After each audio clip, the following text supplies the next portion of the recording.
अगर पाकिस्तान फेटफ में ना जाता तो पाकिस्तान का टेररिज्म को लेके स्टांस वही होना था जो दहाइयों से चला आ रहा है। ये बात तो झूठे से झूठा बंदा भी इसकी गवाही दे सकता है। इस इलाके में इंडिया को उसकी रीजनल हेजेमनी को चेक करने के लिए अमेरिका ने पाकिस्तान आर्मी को एक बख्शू के तौर पर रखा हुआ है, और पाकिस्तान आर्मी को इस बात का बहुत अच्छी तरह से अंदाजा है कि इस रीजन में आलमी ताकतों की आशीर्वाद के ऊपर वो ये सब कुछ करती है। ओसामा बिन लादेन ने लोगों को मारा ना, कितने लोगों को मारा ओसामा बिन लादेन ने?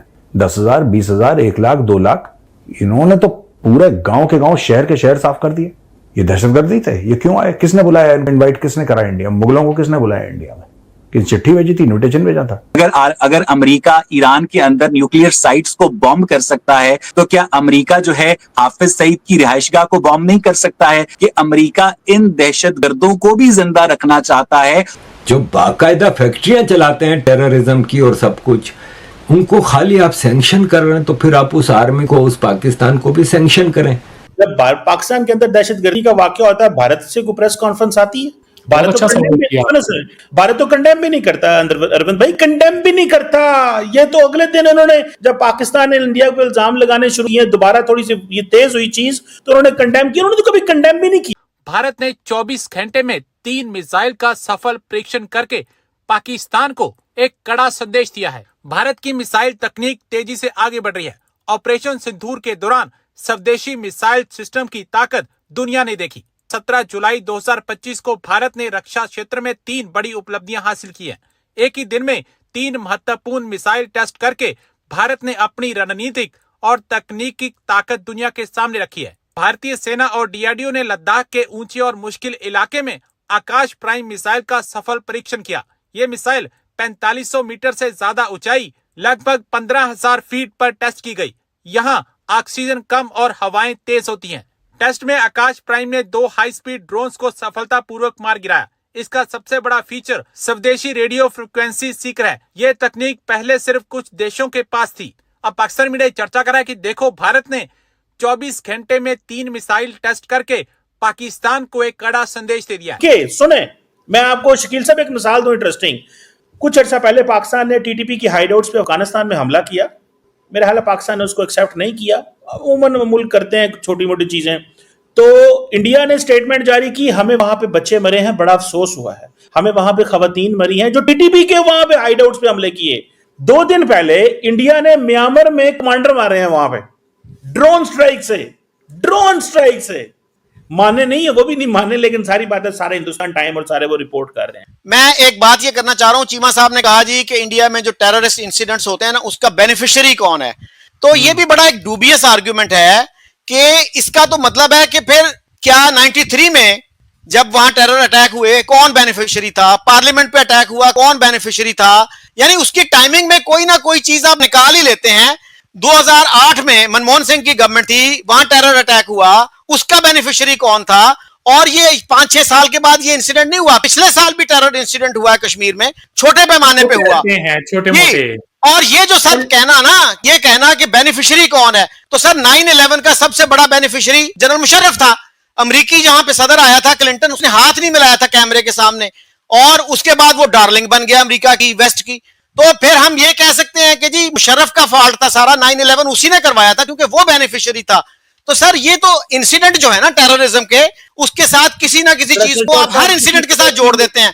सर अभी जैसे कहा गया, सर 1 मिनट जी, हाँ 1 मिनट, अभी जैसे कहा गया कि जी ये जो पहलगाम हुआ है ना, इसमें वो बिहार के इलेक्शंस आ रहे हैं, खुदारा बिहार के इलेक्शन नवंबर में है, अक्टूबर नवंबर में है, डेट भी अनाउंस भी नहीं हुई। हाँ, तो अब ये जो है 1 साल बाद भी इलेक्शन हो, कोई इंसिडेंट हो जाए, कहते हैं जी वो इलेक्शन के लिए कराया। मैं बताता हूं सर, मेरा आपने एक पॉइंट मिस कर दिया, माय लॉर्ड शकील चौर साहब, मेरा आपने एक पॉइंट मिस कर दिया।